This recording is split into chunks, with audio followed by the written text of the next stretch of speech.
lors de l'émission dernière, je lui disais, le divorce, ce sera le dernier élément que nous verrons dans la série d'émissions que nous réalisons sur le code des personnes et de la famille et le divorce, en quoi cela concerne un citoyen de type nouveau, mais le citoyen de type nouveau doit connaître les textes et lois qui régissent sa République. On ne cessera jamais de le dire, raison pour laquelle nous vous présentons aujourd'hui le contenu des textes qui parlent du divorce.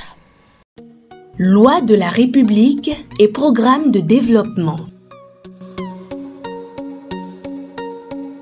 Divorce. Qu'est-ce que le divorce? Le divorce est la rupture du lien conjugal provoquant la dissolution du mariage du vivant des deux époux. Il est prononcé par une décision judiciaire rendue à la requête de l'un des époux ou de l'un et de l'autre dans les cas prévus par la loi. Le divorce est régi par les articles 220 et suivants de la loi numéro 2002-07, modifiée et complétée par la loi numéro 2021-13 du 20 décembre 2021, portant code des personnes et de la famille en République du Bénin. Quels sont les différents types de divorce? La loi reconnaît deux types de divorce. Il s'agit du divorce par consentement mutuel et du divorce pour faute. Le divorce par consentement mutuel. Le divorce par consentement mutuel est une forme de divorce à l'amiable et rapide. Il en existe deux types. Le divorce par consentement mutuel par lequel les époux se mettent d'accord sur la rupture du mariage et ses effets, et le divorce accepté qui est celui par lequel les époux se mettent d'accord uniquement sur un divorce au tort partagé.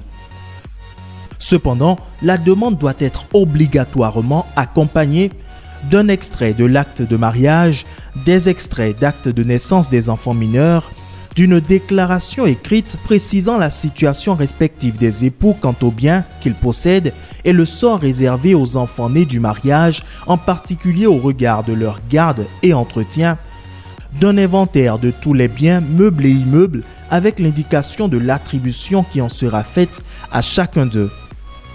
Le divorce pour faute.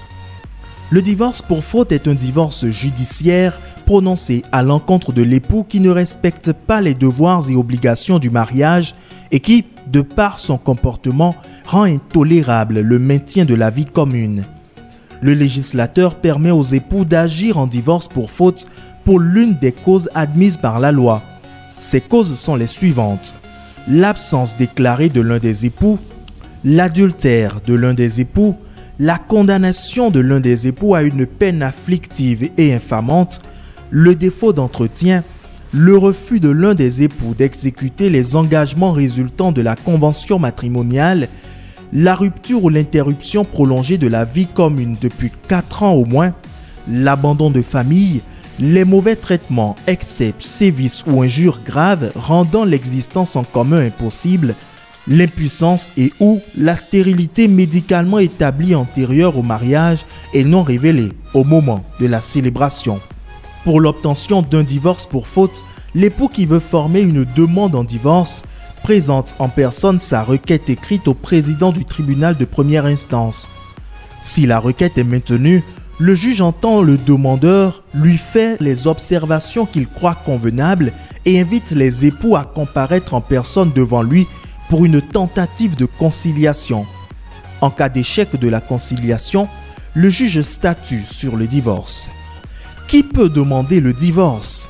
Seuls les époux peuvent demander le divorce. Il convient cependant de préciser que le ministère public peut demander la nullité du mariage lorsque les conditions liées à la formation du mariage n'ont pas été respectées. Cette intervention du ministère public vise la nullité du mariage et non le divorce. Quelles sont les personnes à consulter avant de divorcer? Il est conseillé de s'adresser à un auxiliaire de justice ou à un officier ministériel afin d'avoir les informations utiles sur les procédures de divorce et les conséquences qui accompagnent la prononciation du divorce. Quels sont les effets du divorce? Le divorce dissout le mariage, met fin au devoir réciproque des époux, à savoir la fidélité, le secours et l'assistance. Il entraîne également la dissolution du régime matrimonial et le partage du patrimoine familial.